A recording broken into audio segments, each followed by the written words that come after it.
You ever wonder why some people seem unstoppable, like nothing can break them? No matter what life throws at them, they just keep moving forward.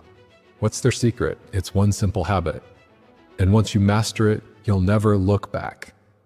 It's called the no excuse rule. It sounds simple, right?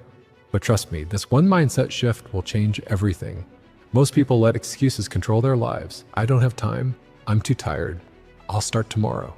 But here's the hard truth.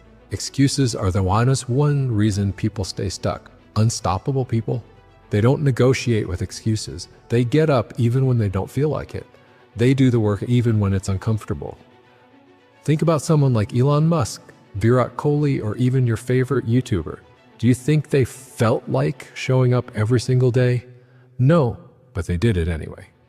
Because discipline isn't about feeling motivated. It's about doing what needs to be done, no matter what. So here's your challenge.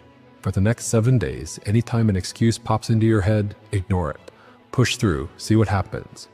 Because once you train yourself to stop making excuses, you'll realize there's nothing standing in your way.